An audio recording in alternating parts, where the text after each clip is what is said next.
From September to December 2013, a group of girls got together once a week in East New York to talk about sexual and reproductive health rights, youth empowerment, and community advocacy.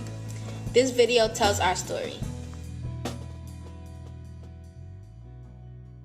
Brooklyn has the second highest rate of babies born to New York City residents aged 15 to 19 out of all the boroughs. East New York, Brooklyn has the highest rate of teen pregnancies in all of Brooklyn. In the year 2009, East New York has 327 births to every 1,000 teens. East New York has a combination of Latinos and Black people. In 2006 to 2010, both Black and Latinos had the highest rate of teen births in New York City. How many times have you had a sex ed class? Wow. A lot. 5th grade up until now, like 9th grade. Probably since I started 6th grade and I'm in high school now. It's to 4th grade. Do you know 2 or more people that are sexually active? Of course I do. How many girls do you know under 18 that are or have been pregnant? It's too many. It's hard to count. I know a lot. I know a lot, more than like 40% of my friends were pregnant.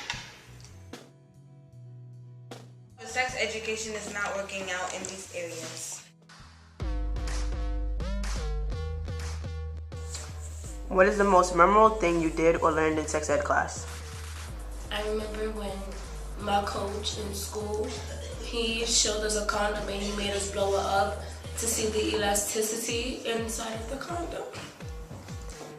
They just gave you condoms and that was it. They didn't really tell you anything. They were just like, here's some condoms, have fun with it. But I think I learned everything because I paid attention. Besides putting on the condom, because every time we did it, I ended up eating the banana back to the activity. So, yeah. It was a time where they brought a model of a male private area and we had to put the condom onto it. It was very uncomfortable, but at least we learned how to do something. Oh, well, we got like bags full of like tampons and pads, and they were telling us how to use it, so they had like a picture of how to use it. It was very nasty. They taught you about like alcohol and they really taught you about actually sex. They taught you more about like your body and stuff like that. It was never like a full lesson of how to protect yourself and what to do, what not to do. If like how to avoid a situation if you're being pressured into doing something, stuff like that. But it was never really about just sex or even sex. It was just alcohol and stuff like that. I learned about STDs, pregnancy, teenage pregnancy, reproduction, protection, a lot, etc. Actually, it's a lot that I learned at a young age. What's the one thing you've heard too much over the years? Don't have sex. Why?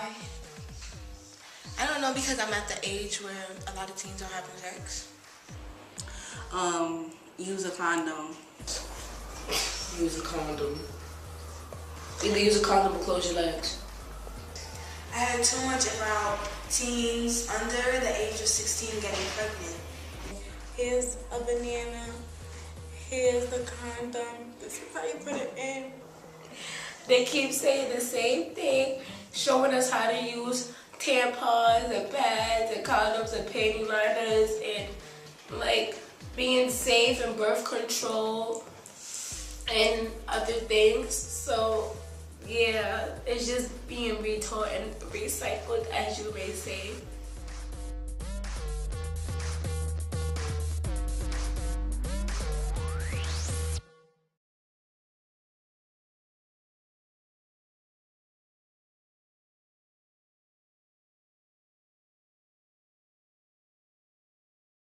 With so much sex ed, why is teen pregnancy so common? White and Caucasian and Asian people, where they live, they probably have that type of education where they growing up, they have to learn certain things. Where we live is like we have a mentality of where we think, oh, since we live in here, why not act the way we live? Like, not like be like, if you live in the projects, oh, I live in the projects, so I'm gonna act like I live in the projects.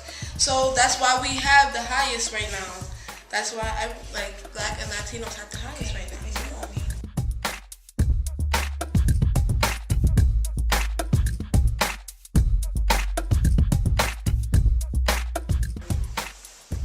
What's the first thing you wish you learned the sex at the first time you took it?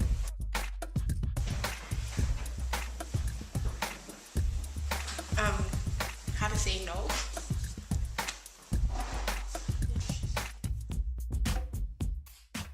No matter how much you like a boy, that doesn't mean you have to have sex with him. You know, you could just still be friends with you, and if he really cares about you, he will continue to like you for you and not the fact that he just wants sex from you. It's more to a person than just sex. Go Girls recommendations for change. I feel as though we should, instead of just teaching them, have them interested in like doing games or stuff that they're interested in, where they also learning and having fun at the same time. Like what Go Girls do, like we could have them advocate and make posters and videos like we're doing now, and just spread more sexual ed to Brooklyn instead of just certain areas. It can be improved, like, by actually teaching about sex ed and not going off topic, like starting off with pregnancy, peer pressure, diseases, and how you can go to different clinics and stuff to have more accessible information about your sex life or stuff like that. Kids nowadays, their attention span is like really short, so you can't really keep them interested for too long. Do stuff that they know kids can relate to, like games and trips. Let's talk it and make more action.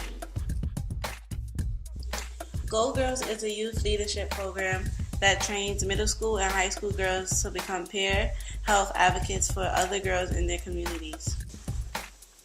The Resilience Advocacy Project partnered with Groundwork for Success and Good Shepherd Services in East New York to help give this group of Go Girls the tools to make positive changes in their communities and their lives. RAP trained 2 volunteer law students to supervise this Go Girls project. Go Girls actually teaches you about sex, not only sex, but your body, your rights, and accessible information about getting pregnant. Like, you don't need your parents' consent to have an abortion and stuff like that. Like, you can go and get information from Go Girls, and they will help you and tell you basically about stuff like that and your woman's rights, because some women don't know their right, and they should, because it can help us not only with sex, just with like our life in general. I honestly can say that Go Girls is a wonderful foundation for women and teens. The end. Give my good side. My name is Imani Smith, and I accept this message.